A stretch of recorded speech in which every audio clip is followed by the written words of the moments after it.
Bonjour et bienvenue à toute personne qui regarde cette vidéo.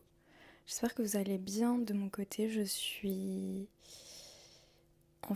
ne saurais pas expliquer comment je vais parce que j'ai tellement été emplie d'émotions différentes, d'émotions intenses ces derniers jours, ces dernières semaines, que j'ai besoin de me reposer, de reprendre mon souffle.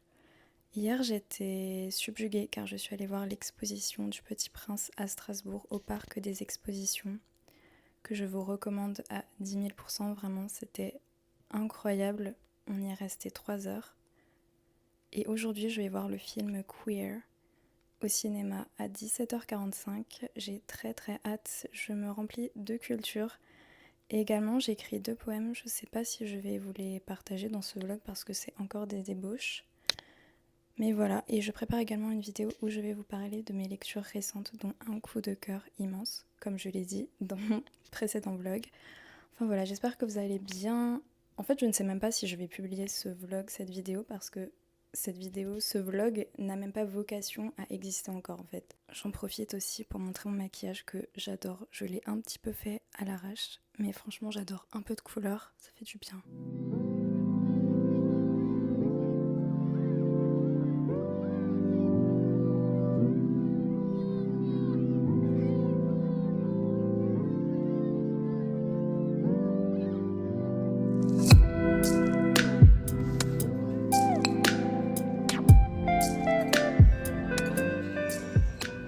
J'habiterai là-haut, dans l'une de ces étoiles.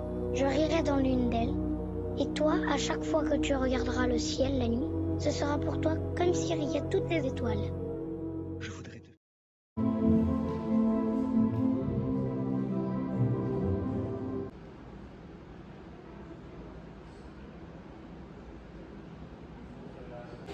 Mon cher écrire et voler, transporter ses lettres coûte que coûte. Des 43 fois. Tu étais donc tellement triste. Mais le petit prince ne répondit pas. Le petit cause ne répond jamais aux questions.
J'ai disparu pendant 2-3 semaines parce qu'on est le mardi 25 mars. Il est 16h et dans 1h30 j'ai un oral d'allemand, un examen, où je vais présenter une pièce de théâtre. Et en fait j'ai très hâte, mais en même temps quand j'ai quelque chose de prévu, je n'arrive pas à faire autre chose que d'attendre et d'être paralysée. Donc je me suis dit que j'allais conclure ce vlog qui est très court, parce que en fait j'avais pour objectif de filmer davantage, mais j'ai disparu pour des raisons que je vais expliquer juste après. Et je me suis dit bon, je vais l'arrêter maintenant parce que après j'ai pour objectif de publier une vidéo où je vais vous parler de mes dernières lectures, parce que j'ai beaucoup lu ces derniers temps et aussi j'ai Le Petit Prince en allemand. Je suis trop contente. Et voilà, plein de livres aussi que j'ai eu à la médiathèque et que j'ai pas trop aimé. En ce moment, je ne trouve pas vraiment de lecture qui me plaise, mais j'ai également eu un coup de cœur immense et j'espère vous en parler très vite. En fait, je suis une personne qui fonctionne comme un océan. Et je suis Scorpion, donc j'ai une appétence pour tout ce qui est the water, you know? Et en fait, j'oublie que je ne suis pas les vagues, sauf que parfois j'ai tendance à m'identifier aux vagues, aux tempêtes qui influent sur mon océan, alors que j'aimerais me rappeler que justement je suis l'océan et que tout est temporaire, même les vagues les plus fortes dans mon océan. Et en fait, si j'ai disparu, c'est pour cette raison, c'est parce que ces dernières semaines ont été très intenses émotionnellement, assez chaotiques, et dans ces moments-là, j'ai une tendance à m'isoler pour essayer de réguler mes émotions et de gérer cet océan intérieur. En vérité, quand je suis dans ce tourment des vagues qui sont incessantes, impétueuses, il y a toujours, en tout cas la plupart du temps, cette sensation de dissociation chronique.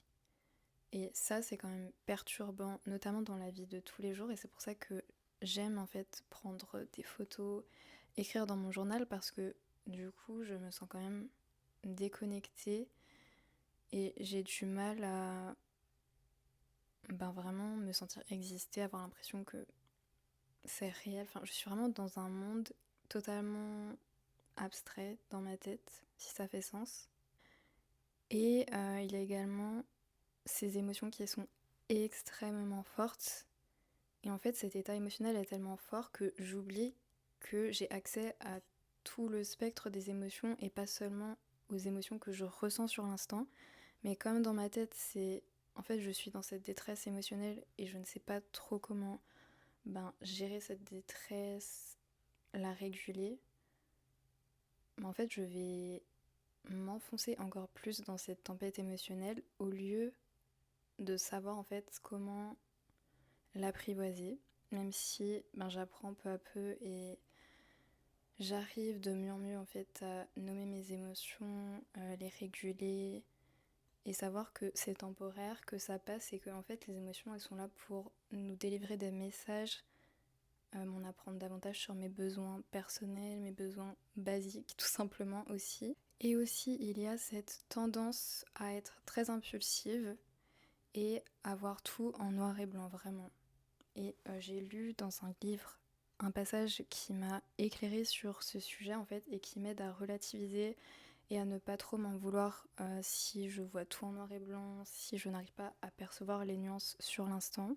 Les neurosciences s'intéressent depuis peu aux expériences de polarisation affective, voire tout en positif ou en négatif, particulièrement en relation avec le stress, et cela y compris dans des populations non malades. Il a été démontré qu'une augmentation du stress augmente la polarisation affective des expériences rapportées. Une explication est qu'en cas de danger et de stress, il est plus économique en termes d'énergie cognitive d'éliminer la complexité de l'expérience consciente et de réagir immédiatement au problème dans une version simplifiée, tout bon ou tout mauvais. Ces réflexes en cas de stress peuvent donc être compris dans une perspective évolutive. En cas de danger majeur et immédiat, le cerveau donne la priorité aux parties primitives et instinctives, amygdale, du cerveau et les déconnecte des autres régions du cerveau qui contiennent les mémoires et représentations complexes et nuancées construites au fil du temps. Nous sommes en fait programmés pour, en cas d'urgence, réagir de manière réflexe, sans réfléchir, tout ou rien, noir ou blanc, combat ou fuite. Et d'ailleurs, je vous recommande la chaîne de l'acarologie qui justement a parlé de la roulette russe des humeurs et qui a une playlist dédiée qui m'aide beaucoup et que je réécoute en permanence. Heureusement, en fait, à chaque fois que les vagues reviennent, j'en apprends davantage sur moi-même, sur mes besoins, sur les manières dont je peux réagir de manière plus saine, de manière à devenir mon propre parent et à prendre soin de moi. Et justement, quand je pense en tout ou rien de manière très polarisée, j'ai écrit dans mon journal en fait des questions que je peux me poser et qui peuvent m'aider à voir d'autres perspectives et à entraîner mon cerveau en fait à réécrire de nouveaux chemins. Alors déjà, c'est en fait de se demander si on voit la situation en elle-même de manière trop extrême et s'il y a une autre perspective qu'on peut considérer. Et je conçois que ça peut être compliqué dans l'instant, surtout quand on est dans une tempête émotionnelle intense, mais avec du recul, c'est possible de le faire dans son journal par exemple. Et je trouve que c'est un bon exercice. Notez toutes les fois où on va utiliser les mots tout, rien, jamais, toujours. Faire une pause, essayer de revenir à mon corps, revenir à mes sensations, revenir à l'instant présent et en fait faire de la place pour les différentes perspectives qui peuvent exister. Et ce que je fais par exemple dans mon journal, c'est d'imaginer toutes les situations possibles. Par exemple, si quelqu'un ne répond pas à mon message dans les 2 jours qui suivent, c'est pas forcément que la personne n'en a rien à faire de moi, c'est peut-être qu'elle est occupée, qu'elle est elle-même dans une tempête émotionnelle. Enfin, en fait, il y a tellement de raisons qui ne tournent pas autour de moi. Et également que toute émotion, tout sentiment est temporaire et que je n'ai pas à agir dessus de manière impulsive. Parce qu'en fait, on essaie d'être des personnes plus évoluées, plus matures émotionnellement. En tout cas, c'est ce que j'essaie de faire. Et c'est un travail constant, mais franchement, je suis très fière de moi sur ce point et sur beaucoup d'autres points et j'ai besoin de me le rappeler. Et c'est d'ailleurs aussi pour ça que j'ai ce carnet où en fait tous les soirs je vais écrire les choses pour lesquelles je suis reconnaissante et également les raisons pour lesquelles je peux être fière de moi. Enfin voilà, donc si la Linda du futur m'écoute, j'espère que tu prendras en compte toutes les leçons qu'on apprend au quotidien et que tu sauras te dire merci, que tu sauras être fière de toi. Et aussi, j'ai beaucoup de reconnaissance pour tous les petits miracles du quotidien, pour toutes ces petites preuves d'attention, d'affection que je peux recevoir. Et voilà, sur ce, moi je vais aller passer mon examen. Je vais essayer de revenir au moment présent et je reviendrai avec une vidéo de littérature très vite. Et j'ai également d'autres idées de vidéos, mais pour ça, je dois avoir l'énergie émotionnelle, physique, mentale et également le temps. Et les partiels vont bientôt commencer, donc voilà. J'espère que vous prenez soin de vous, j'espère que vous appréciez le soleil car il revient en ce moment. Et sur ce, je vous dis, prenez soin de vous, prenez soin de votre âme, de votre corps, prenez soin de vos proches et à bientôt.